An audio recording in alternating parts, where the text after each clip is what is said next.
All right, friends, we're down at the graveyard again, and apparently Rob's got a maple tree that has been breaking. It's a property that the graveyard owns. Isn't that interesting? Hi, Rob. Say hi to everybody. Hello, everybody. So, you all doing good? Now this is a neat. Does anybody live here right now? No, but I've had tenants in the past, and this is just our storage For the graveyard. for the graveyard. I think what they call a Norway maple, maybe. My phone. You can see what happens. This will be an interesting tree to fall, actually. I like to think of you when stuff is there. I love it. So Rob always calls me. I mean, Rob can do this, but he knows that the channel likes to video and share and teach and educate and also entertain. So it should tell you on there, Rob. I don't think it's a broadleaf. Norway. Yeah, it's a Norway maple. But you can see it's actually dying. And maple, friends, as most maybe as you know, like you can see what's happening here. This is a huge wound. Look at this. Big wound. But when you fall a tree like this, friends, it's interesting because this whole crown behind you leaves over your head. It's really cool, actually. They lost it. It broke. So I just brought some vintage. 266? No, that's 372, but this is the 266 here. I felt there was one here. Yeah, you could go. Well, that was your main saw, Rob. Absolutely. So, friends, this is actually Tin Man's saw. And Dan from Missouri gave us a little pipe at Buckenstock, so I like to pay homage to the boys that are part of the journey. And Tin Man is a dear, dear friend of mine. We got our oak deck in from Essential Craftsman, our journey to just fun stuff. And I just made an axe last night, and it is, friends, the epitome of a split axe. Look at this. So you guys know me in my profile, right? You guys know me. And this is about 30 degrees for a split axe, maybe 32. It's not a real wood grabber, it's a wood buster. And I just built this last night, and she come off the handle straight down the core. Yeah, it turned out, oh, I guess I can get back over here. Very nice. Anyway, we'll give that a shot too. Friends, quick interjection, just to let folks know, I get emails and stuff asking about axes. That axe is on the website as we speak. Just letting you know, we do axe of the day now and again, and that is one, and there's one more there, and there's two beautiful axes on the website right now. Shiklank. All right, let's get down to business. This is actually going to be funny.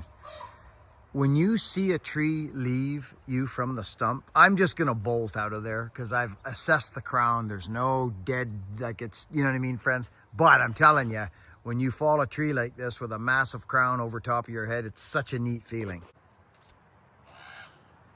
Listen to the freaking crows, friends. With this thing, I'm going to cut with this. We got a lot of process to do, friends, like a lot of process. But I want to show you what we got here, friends. I didn't bring a pouch, so this is, that's what it is. This is my spare fallen saw, friends, from years ago. I'm talking, well, it doesn't even have the tag on it, I'll guarantee. But you know what it does have on it? And again, shout out to Super Cool Saws. Friends, this is a bear claw design muffler, but instead of, it's just two round shots. Now, they could be a tad small. They could be. We're going to crack into this thing right now. Like, it's easier to make these things kind of a little bigger, but I'd rather not. I am very interested in how this is going to work.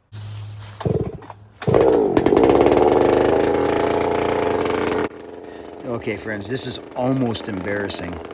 This is the epitome of this tooth I have on here is a baby C with a quarter. It's way too hungry for this hardwood. almost embarrassing. So I'm going to kind of fish through this and feed through this, and we're going to knock this tree down. It's actually dangerous. That's what it is. This saw is dangerous right now.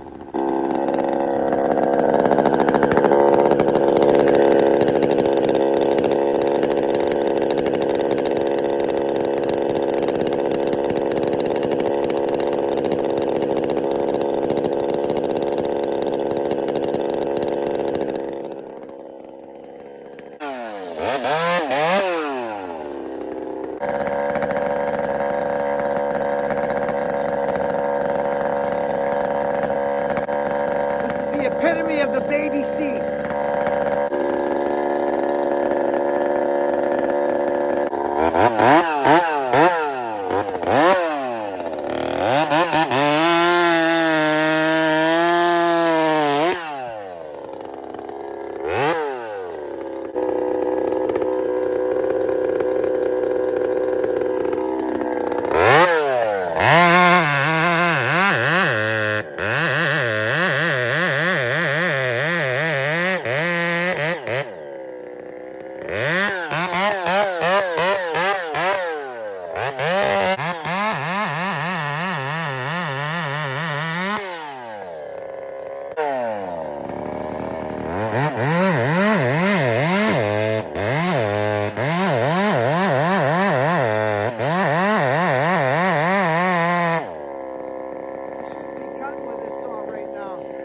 That's not set up for falling at all.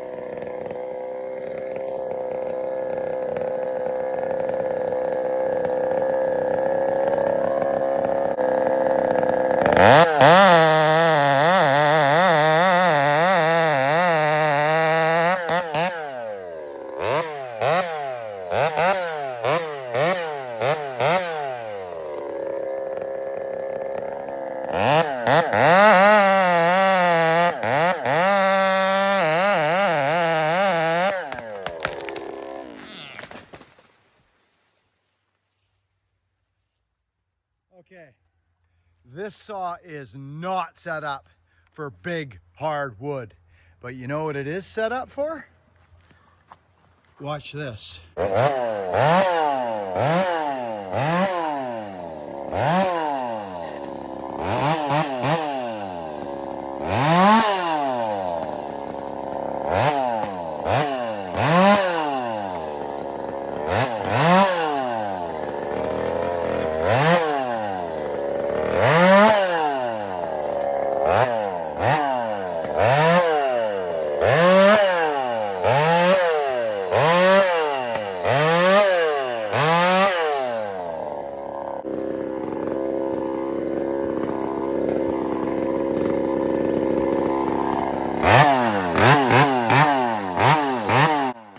So friends, I almost put the saw down. I did, but now that we're into small wood, this is a very grabby saw. It's actually dangerous in the wrong hands. Look at it eat this small wood, but big wood, no, just no. It'll stop the saw dead in its tracks. I'll show you the chain up close if I can. It's a crazy little, what I call the baby C. It's gnarly, but not smart to run.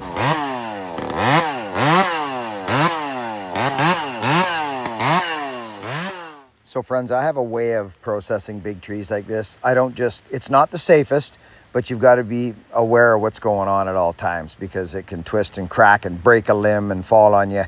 But I don't like to drop all those big limbs on existing limbs, so I try and get out what's around the bottom first and without changing dynamics too much and turn the foliage around facing out. So that's what I'm doing. I'm processing this whole tree for these guys. So all I got to do is pull in, chip it, and it's all bucked into firewood.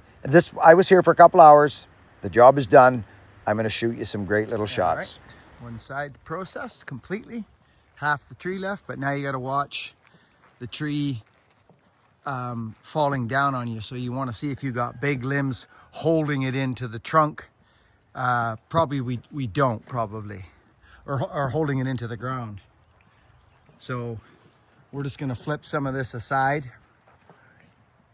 I might even do a voice or whatever you call it there.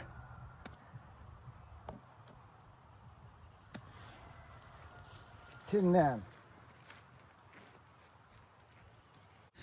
Friends, if you're new to this channel and you don't know who the Tin Man is, he is a dear, dear friend of mine who builds me some of the craziest vintage saws I've ever owned. My Homelight XL76, that is this saw right here. It is such a blast to run. I've got his 266 today. This is going to be a little series of videos, but please go over to the Tin Man's channel on his latest video. Tell him Buckin loves him and we all love him, and we send him some love to him and his family. Tin Man, you're a stallion.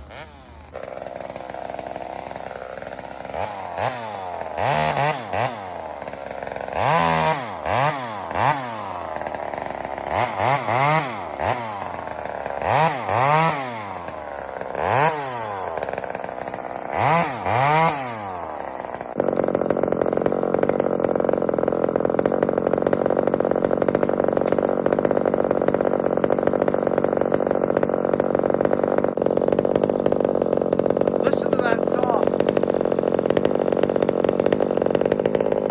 You guys see what I'm doing? Let's put you on a time lapse here.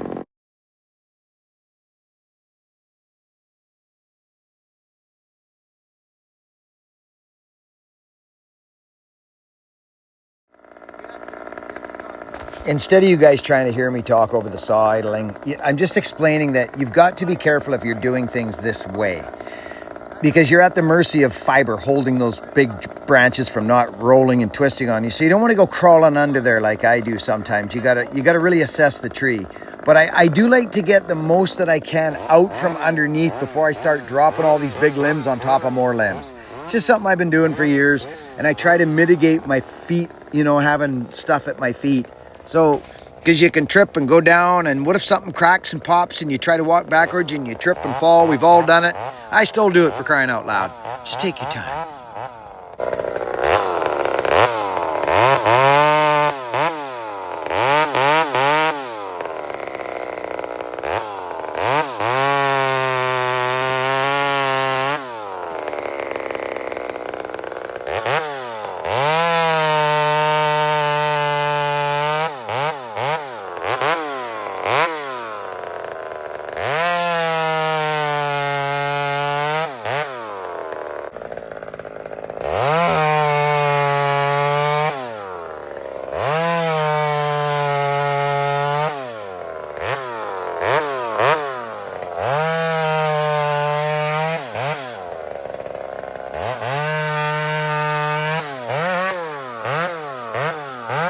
Okay, there's no sense in playing around in there now. I'll go bust the big wood now and let this fall over. I'll just whittle it down. I've got what I want. I got all this brush. You know, I could keep pushing the limits, but I'm trying to change my habits. You know, just the safer habits. I'm really am. I'm not just saying that, friends. I really am. I was self-taught mainly, and then you know, a few people said to me along the way, you know, maybe you shouldn't do that, and I'd say, okay. So we're just going to get in here. This is the 266. We don't know what way this tree's going to go yet, but I'm going to bust it down where I've got a free exit. Do you guys know what I mean? I could even splash a piece off of here now. You guys know what I mean by that? Like, this is the 266. I may even drop some buttress logs off here now. You know, why not? This is this is Tin Man's 266. I haven't had it out for, I honestly don't remember. There could be steel in this. I don't know. Let's go at this thing. Make sure it's working first. You don't want to pull your shoulder out, especially my shoulder. So I've been doing this a bit lately. Giving them, you know, some of that. Choke.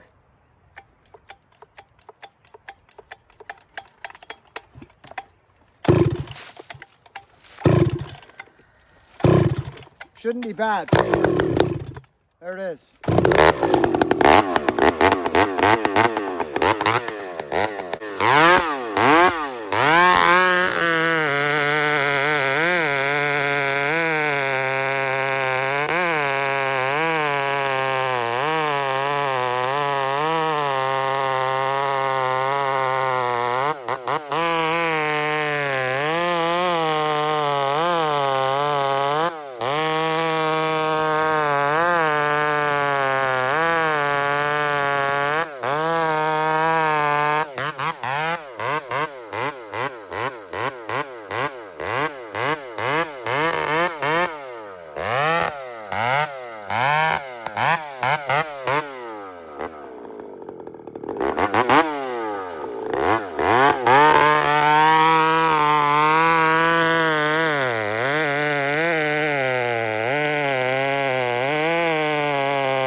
Friends, I'm not going to bore you with too much more of the details here. It was one of those days where I wasn't feeling the strongest, but I knew I could get some stuff done for Rob and get these boys on their chipper and going.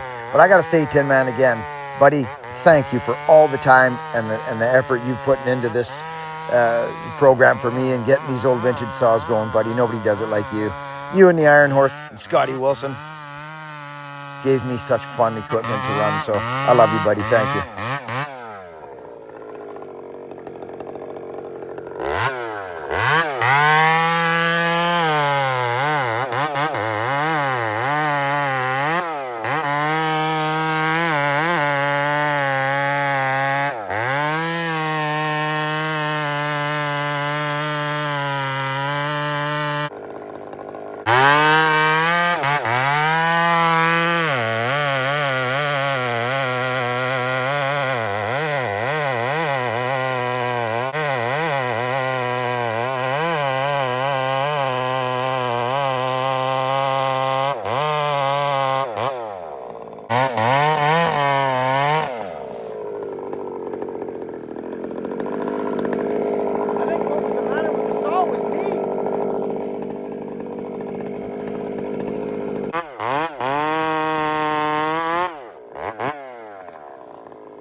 So here's where you need throttle response, friends.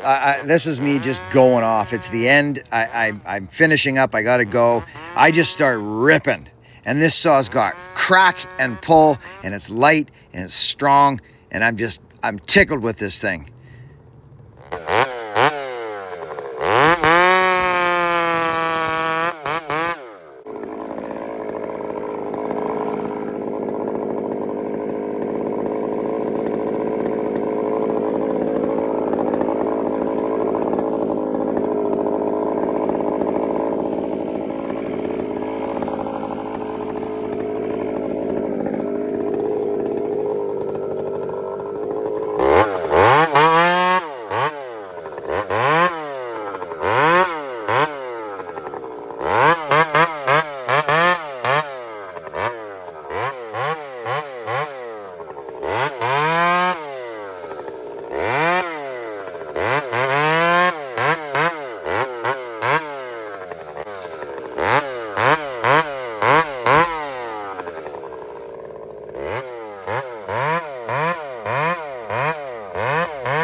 Now they come in, they chip.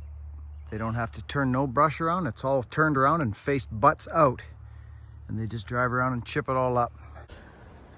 Thanks for watching, friends. Off to work. It's late, but that's kind of my schedule. I get up in the morning, I do my thing, I edit, I try and get as many videos as I can out for you. But I will tell you this at the end of this video. Without your folks' engagement, your clicks, your comments, all your stuff, your shopping at buckandbillyray.com, our members group, all of it, just know that you are part of a massive gift that happens every time I show up somewhere with my power saw. I've been talking about it a little more lately because it's really starting to hit me what's happened here in the past 10 years. For not only me, for the people on the channel watching, and for the recipients. I have a thing called the recipient program. And if you're interested in what it is, and you're part of it, whether you know it or not. So go have a look at buckandbillyray.com, read up on the recipient program, and see what happened, see what changed my life and what continues to. Thank you so much for being here. Work hard, be honest, and be kind. It seems to be a pretty simple recipe for freedom. See you on the next one.